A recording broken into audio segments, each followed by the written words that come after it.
stuck here at A9 in the San Diego Anchorage. So what are we doing to pass the time, Connor? Just taking things apart, you know, put them back together again. What are you doing here? We are going to be installing a life raft cradle right up top of here, which actually works out perfect on our boat. A lot of people complain that it gets in the way of the helm, they can't see over it, but our cockpit already raises up to just above where the life raft is, so it's going to be nice, no obstructions. The unfortunate part is we have to take out all these staples because I don't want to just screw it into the deck up there. I want to through bolt it. All right, we have somewhat disassembled this so we can kind of sneak a backing, at least like a bolt or something, because you know that life raft is pretty heavy. So we're gonna now go and drill some more holes and get it secure in there. Thank you, Gary, for hooking us up with this epic mount for our lovely new heavy life raft. Lovely heavy All right, time to drill some holes. Right. And here we go. Holes in the boat.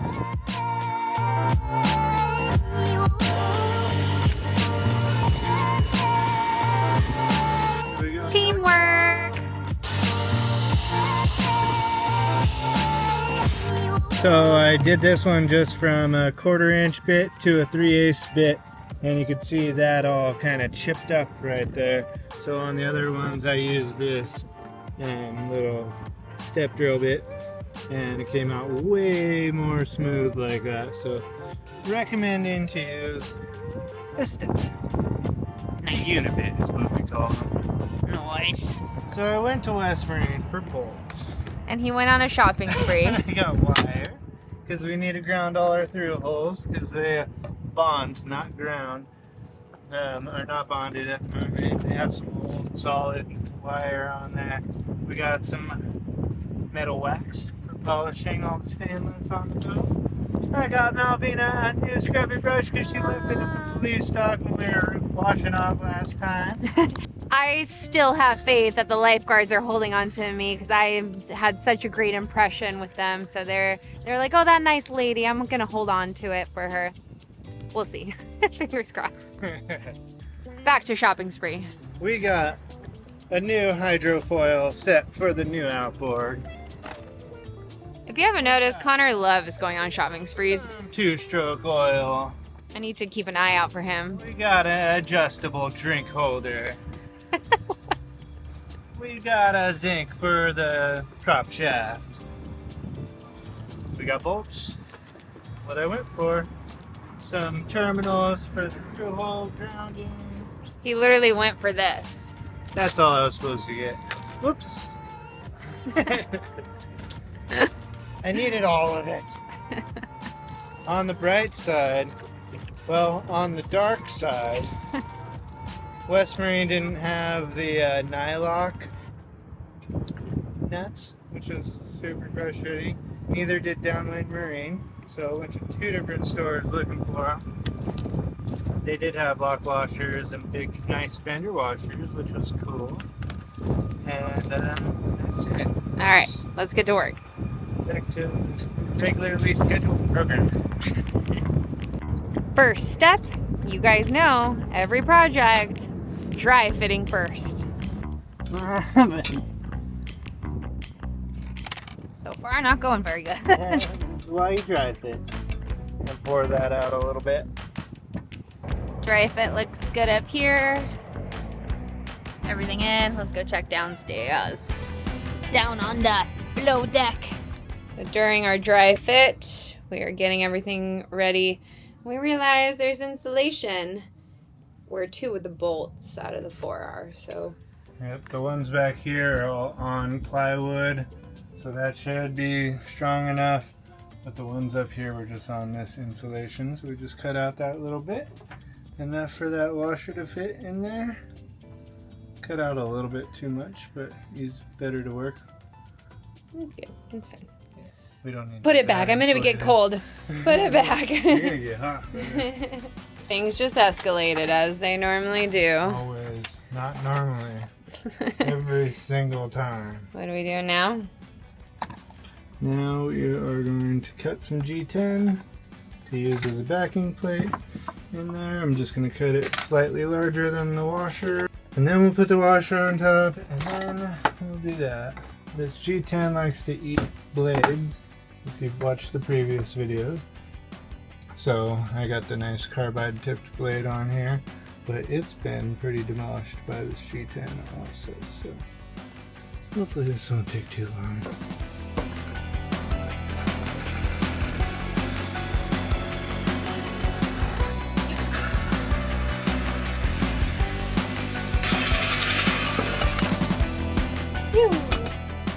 Too bad. He always chooses these projects the day, or I guess the morning I clean. Oh, Melvina clean. Melvina clean. Let's mess up. Let's see him. Alright, so I rounded all these edges. This will go up against the fiberglass inside the boat. That way we're not digging in and making any sharp spots into the boat. And then this washer will go over that. And then lock washer and Nice. Good job. well, I was just about to use 4,000, and I just have read that butyl tape can sometimes be a lot better than 4,000, and I am starting to agree because it just stays flexible the whole time, and so you don't have to worry about it too much. And you don't have to worry about it binding to the metal, and if the metal gets too hot or something like that, then whatever, or if the metal's not clean enough, then it won't bind, and there's all kinds of precautions with the 4,000 that you have to take into consideration. So now I'm going to use butyl tape for this. This is a pretty critical area because if it leaks, we're gonna have to tear apart our whole freaking kitchen ceiling again. Yeah. Galley ceiling, as the sailors would call it. So I'm trying to be super methodical about it. So I'm wrapping a little piece of butyl tape around the head of the bolt right there, and then putting one piece right there, and then just shoving the bolt right through. Oh, we don't have the inverter on. Oh. Yeah, turn it on. From this. Phase 2. Here's the bolts.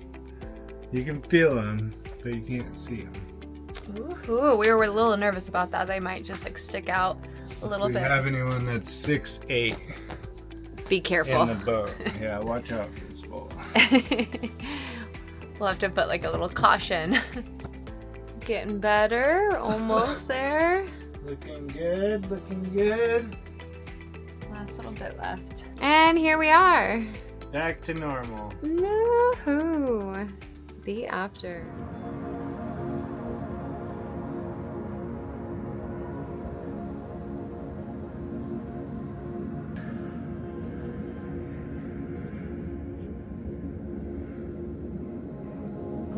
The light San Diego rain was just what we needed to make sure the holes we just put through were sealed up well.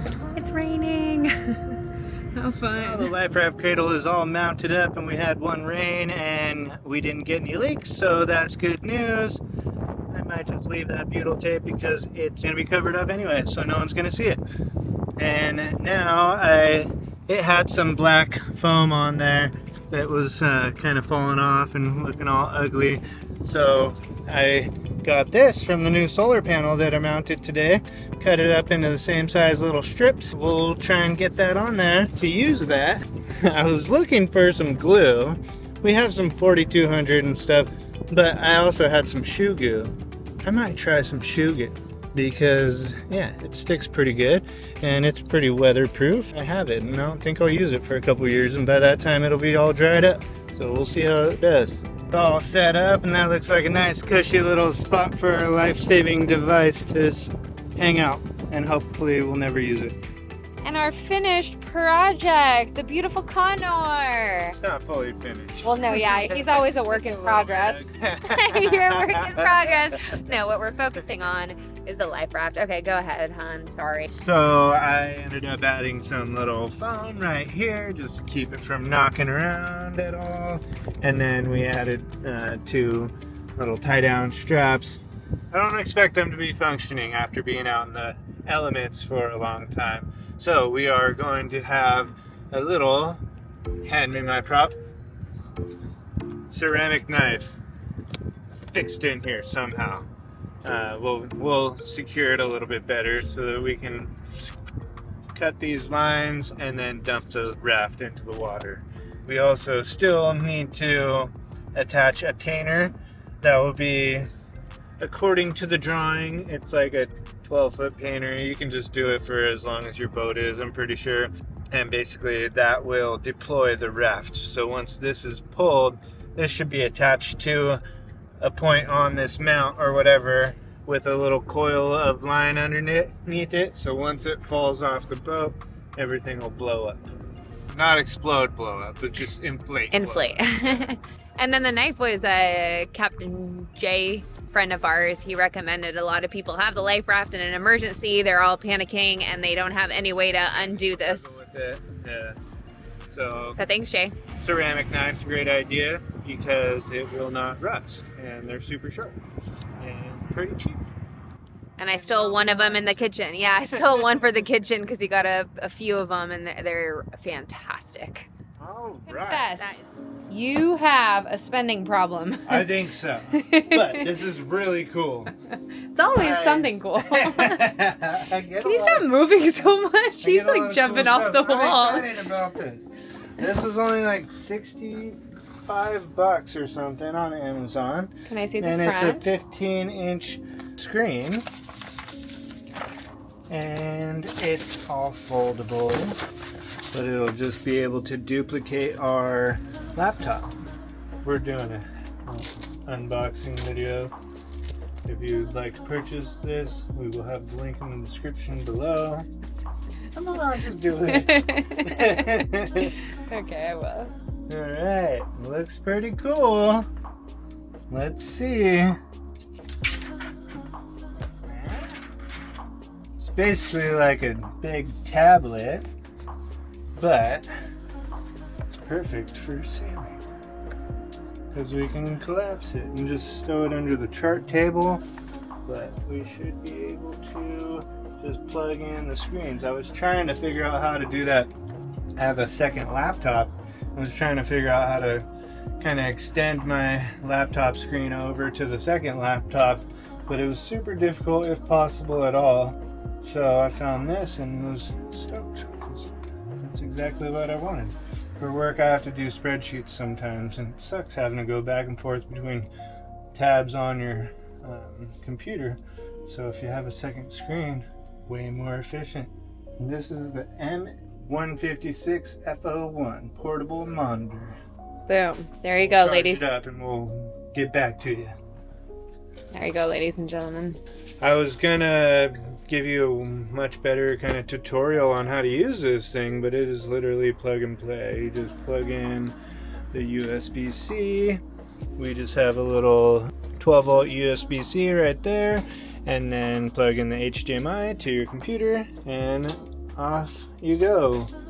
It's not the greatest picture quality it looks like, but I might be able to adjust that a little bit. But either way, it's mostly for data stuff and just to be able to have 2 screens open and go back and forth, super easy. You can see the mouse just goes right here. I don't know if it auto detected where it was or what, but it lines up seamlessly, like better than any other second monitor that I've ever done. So super cool. Alvina unboxing her new rolly cart. It's called a Foldy rolly cart. Wagon. Foldy rolly collapsible wagon. So we used to have, I think I used Facebook Market for the wagon that we had in Marina Del Rey. I think I found it for $35, but it was so big and bulky we decided not to bring it, and it was also a little broken. You couldn't quite turn very well. It would tip over when you wanted to turn, so it was the end of an era for that one. So we have found this one on Amazon. That was only $42, and it said Look it how collapses. small that is. Can you please don't talk over me. And it collapses down to the size of a kitten. This is a pretty big kitten. It's a big kitten. Okay, maybe it wasn't a kitten. It was a cat. A really furry a kitten. Cat. Check it out. That's pretty nice. Look at that. That's pretty good. We can fit a couple 30 packs in there. Here's the wheels. Little mini wheels. Vroom, vroom. Off-road tires.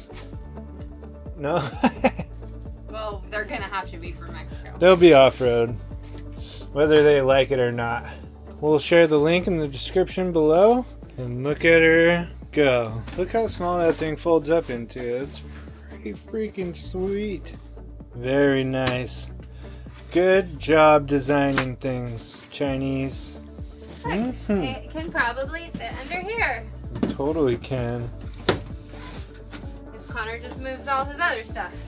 Hey, don't talk about my stuff like that.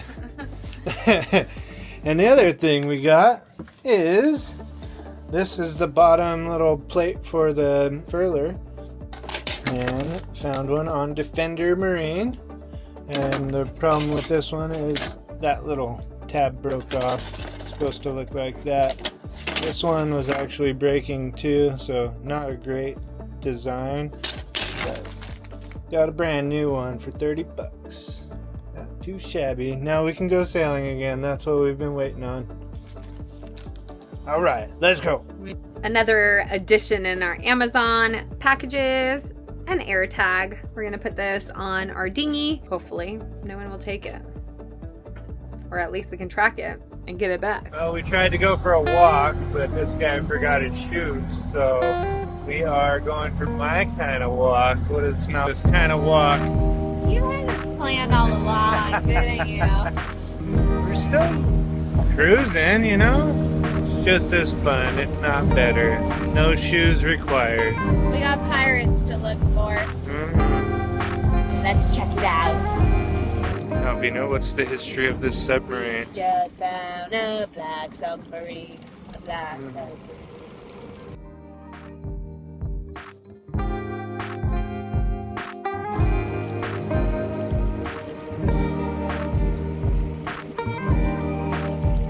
This one's cool. This one looks like Captain Hook's from Peter Pan. Yeah, or black sails.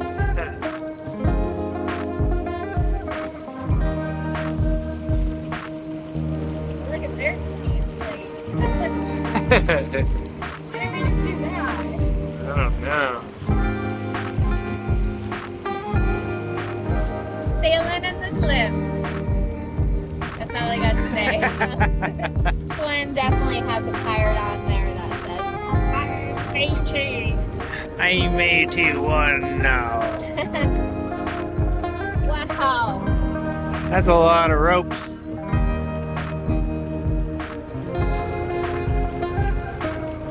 It's like up so high. Just offloaded some cargo. They're grounded. Bow wow wow, yippee yo, yippee yay. It's very sweet. Connor and I love this little restaurant called Catch. It's kind of a good find because all the restaurants down here can get super special, but surprisingly, right in the water, they have like very decent prices, like what, $16 for a burger, which is pretty good for California standards. They're all like now 20, 25. I think it's this place right here. Wow, there's a lot going on. Time for church. Is that the church? Let's go to church. Do we go see Jay-Z over here? Yeah, I think let's that's go. Jay-Z's yacht. Got you this for our honeymoon, babe. Thing is so huge. The space for activity. And tools. Hey, how many tools can you fit on that thing? Blom and Boss.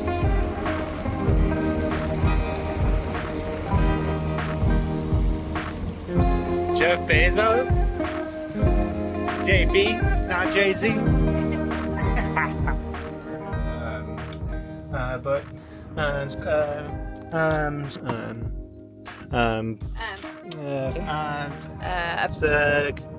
And If you love watching our videos and feel like contributing to our journey, here's our Venmo. Whether it's buying us a beer, maybe a honeymoon gift, or helping to contribute to beautifying Alivo, all donations are truly appreciated and are not taken lightly. Blessings, y'all, and thanks for watching.